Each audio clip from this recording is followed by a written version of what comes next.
Hello everyone, welcome back to my channel. Viewers, आज हम लोग पढ़ने वाले हैं जितना हम लोगों ने इससे पहले वाली क्लास में पढ़ा था, आज हम लोग उसके आगे पढ़ेंगे। तो हम लोगों ने इससे पहले वाली क्लासेस में यूपी डीएलएड उर्दू का सिलेबस देखा था, साथ ही साथ टॉपिक मैंने स्टार्ट कराया हुआ था उर्दू तदरीस के मकसद, जिसमें मैंने यहाँ तक कि आपको पढ़ा दिया था।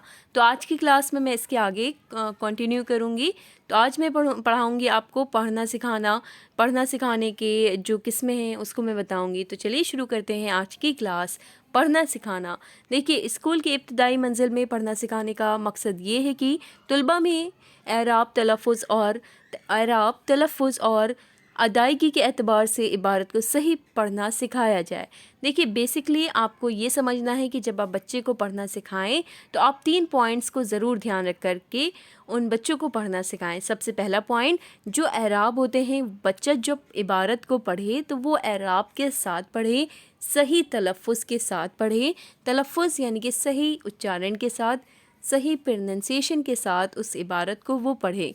स्कूल की इब्तदाई मंजिल में यानी कि जो छोटे क्लासेस होते हैं, पहले से लेकर के 5 तक की जो क्लासेस होते हैं उसे यानी कि उसे इब्तदाई, जिसे प्राइमरी क्लासेस कहते हैं, और उर्दू में उसे इब्तदाई मंजिल कहेंगे, यानी कि इब्तदाई क्लासेस कहेंगे उसे। तो स्कूल की इब्तदाई मंजिल में पढ़ना सिखाने का मकसद ये है कि तलबा में एराब क्या होते हैं, एक ये क्वेश्चन भी आ सकता है जो कि आ चुका भी है। प्रीवियस ईयर के मैंने क्वेश्चन पेपर भी अपलोड किए हुए हैं, आपको पूरा कोर्स भी मिल जाएगा, मैंने चैनल पे कराया हुआ है, और आपको प्रीवियस ईयर के क्वेश्चन पेपर भी मिल जाएंगे। तो आप सब देखिए और उसमें देखिए कि क्वेश्चन ये आता है एराब का। एराब क्या होता है, अगर आपसे कोई पूछे तो आप बताइएगा। एराब कहते हैं ज़ेर ज़बर पेश को एराब कहा जाता है। तो बच्चा जब इबारत को पढ़े तो वो एराब के साथ पढ़े, सही तलफ़ुज़ के साथ उस इबारत को पढ़े। ठीक है, अब मैं आपको बताऊंगी इसकी किस्में जो कि मोस्ट इम्पॉर्टेंट है, यहाँ से क्वेश्चन आता ही आता है। देखिए, पढ़ाई आमतौर पर 2 किस्म की होती है, पहला खामोश ख्वानी और दूसरा है बुलंद ख्वानी। क्वेश्चन ऐसे आता है कि खामोश ख्वानी किसे कहते हैं या बुलंद ख्वानी किसे कहते हैं। आगे चल के अगर आप सीटेट दें या आप यूपीटेट देंगे तो इसमें ये वर्ड्स आपको ज़रूर देखने को मिलेंगे। देखिए, खामोश ख्वानी का मतलब होता है जब इबारत को यानी कि जो लिखा है उसको अगर आप खामोशी के साथ पढ़ रहे हैं तो उसे कहेंगे खामोश ख्वानी। ख्वानी मतलब होता है पढ़ना, और खामोशी मतलब होता है साइलेंट रीडिंग को कहते हैं खामोश ख्वानी। उसी तरह से बुलंद ख्वानी होती है जब आप इबारत को तेज़ तेज़ पढ़ते हैं तो उसे कहते हैं बुलंद ख्वानी। ओके, तो देखिए क्वेश्चन आएगा कि खामोश ख्वानी किसे कहते हैं। मैंने यहाँ पे लिखा हुआ है, आप चाहें तो इसे समझिए और अपने अल्फाज में, अपने वर्ड्स में से लिखिए। खामोश ख्वानी का मकसद ये होना चाहिए कि तुलबा नक्श मज़मून को समझ सके और अपनी मालूमात में इजाफ़ा कर सके। जब कोई बच्चा साइलेंटली पढ़ रहा होता है यानी कि खामोशी से उस इबारत को पढ़ रहा होता है तो वो जो लिखा होता है उसे वो समझता है, यानी कि समझे, जो लिखा है उसको वो समझे और अपनी मालूमात में इजाफ़ा करें, यानी कि जो उसे नॉलेज है उसमें उसके इजाफ़ा हो, यानी कि उसकी नॉलेज बढ़े। ठीक है, तो खामोश ख्वानी का एक तो आपसे ये पूछा जाता है कि खामोश ख्वानी का फ़ायदा क्या होता है, यानी कि जब आप बच्चा खामोशी से यानी कि ख्वानी करता है यानी कि पढ़ता है तो फ़ायदा क्या है।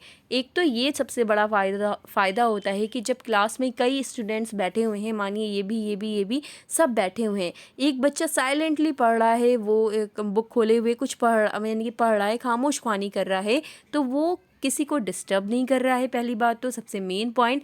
और जब वो पढ़ता है तो उसका पूरा ध्यान, अगर वो पढ़ रहा है तो उसका पूरा ध्यान उस इबारत पे होता है कि क्या लिखा है और क्या मतलब है। तो सबसे पहला फ़ायदा ये होता है कि दूसरों को इससे डिस्टर्बेंस नहीं होता है, वो इबारत को पढ़ता है खामोशी से, इससे दूसरे को डिस्टर्बेंस नहीं होता है, और जो लिखा होता है वो उसको समझ करके पढ़ता है। ठीक है, और अपनी मालूमात में इजाफ़ा करता है।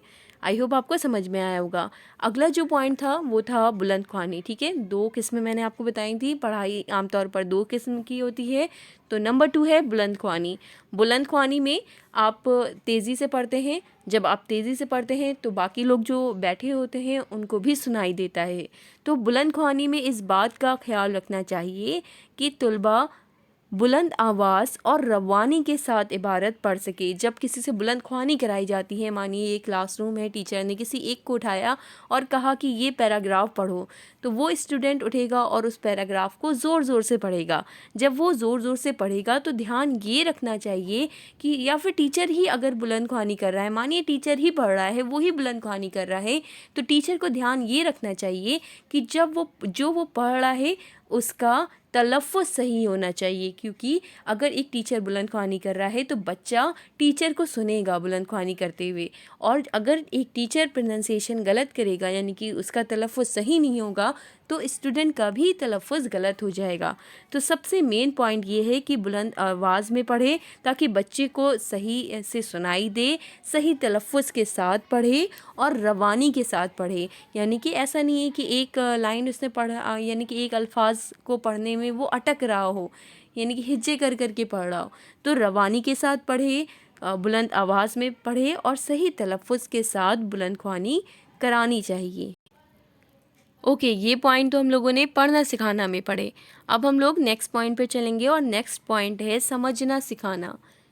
सेहत के साथ बोलने का दारोमदार सेहत के साथ सुनने पर है। सुनने का मायने सिर्फ कानों को खुला छोड़ देना नहीं, बल्कि सुनने के मायने सही अल्फाज को सुनने और मौकाए महल पर उनका सही इस्तेमाल है।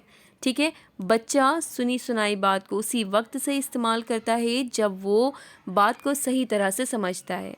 तो देखिए, समझना सिखाना में आपको ये लिखना होगा कि बोलने का जो दारोमदार होता है वो सही सुनने पर होता है। जैसे कि मैंने आपको बताया कि एक टीचर अगर सही तरीके से बुलंद ख्वानी करेगा, सही प्रोनंसिएशन के साथ, सही तलफ़्फ़ुज़ के साथ वो पढ़ेगा, तो स्टूडेंट उनको सुनता है। क्योंकि टीचर अगर पढ़ रहा है, बुलंद ख्वानी कर रहा है, तो बच्चा उसको सुनेगा।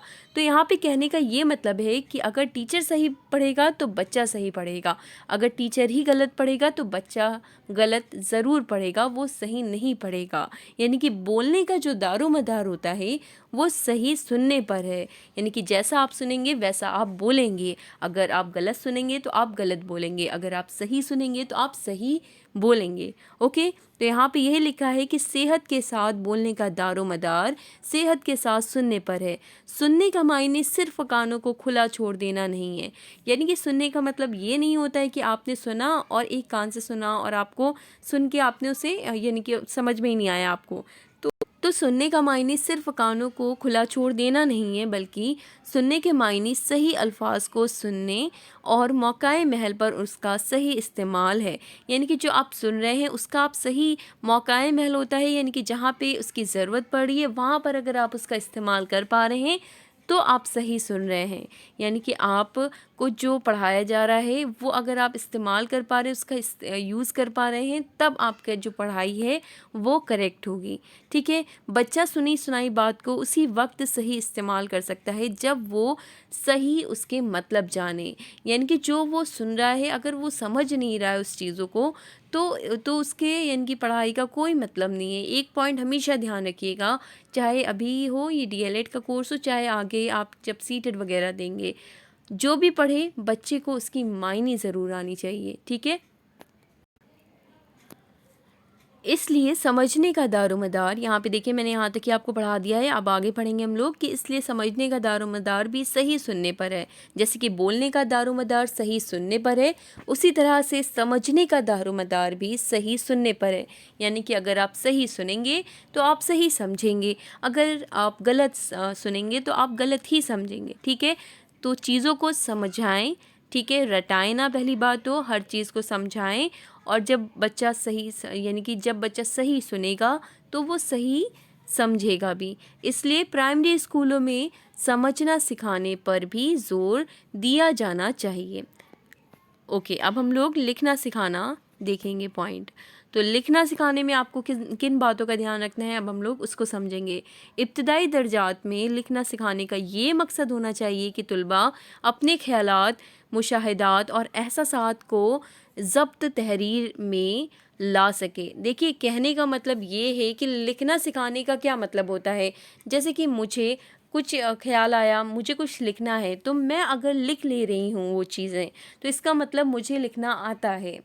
मतलब कि ये है, लिखना सिखाने का मतलब ये होता है, मकसद ये होता है इब्तदाई दर्जात में कि तलबा अपने ख़यालात, यानी कि जो भी उसके मन में ख़्याल हैं, ठीक है, जो भी उसके मन में मुशाहिदात हैं, एहसासात उसके जो हैं, अगर वो तहरीर कर पा रहा है, तहरीर का मतलब होता है लिखना, अगर वो उसको लिख पा रहा है अपनी ही लैंग्वेज में, यानी कि उसको मानिए आपने उर्दू लैंग्वेज पढ़ाई, अब उससे कहा कि तुम एक आज डेली रूटीन अपना लिखो, अगर वो अपना डेली रूटीन, यानी कि उसके माइंड में तो है कि मैं 6 बजे उठा था, फिर मैंने नाश्ता किया, फिर मैं स्कूल के लिए तैयार हुआ, अगर वो उसको लैंग्वेज में लिख देता है, यानी कि वो जो जो सोच रहा है, जो जो उसके ख्यालात हैं, एहसासात हैं, अगर वो तहरीर कर दे रहा है, इसका मतलब उसे लिखना आ गया। ठीक है, तो यहाँ पे यही कहा गया है कि इब्तदाई दर्जात में लिखना सिखाने का ये मकसद होना चाहिए कि तलबा अपने ख्यालात, मुशाहिदात और एहसासात को तहरीर में ला सकें, यानी कि वो जो भी सोचें, जो भी उनके अंदर ख्यालात हैं, वो उसको अगर लिख ले रहे हैं, तहरीर में ला रहे हैं, तो वो लिखना सीख गए हैं।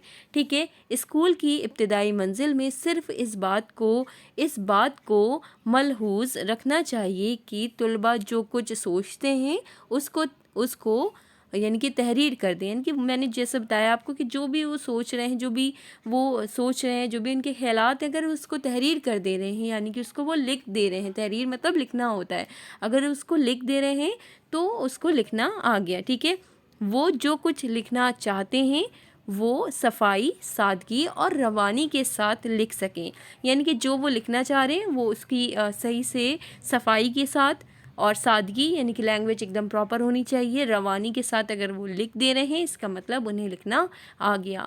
आमतौर पर मौअल्लिमीन लिखना सिखाते वक्त फ़न की बारीकियों पर तवज्जो नहीं देते। मौअल्लिमीन मतलब होता है जो सिखाने वाला, यानी कि टीचर।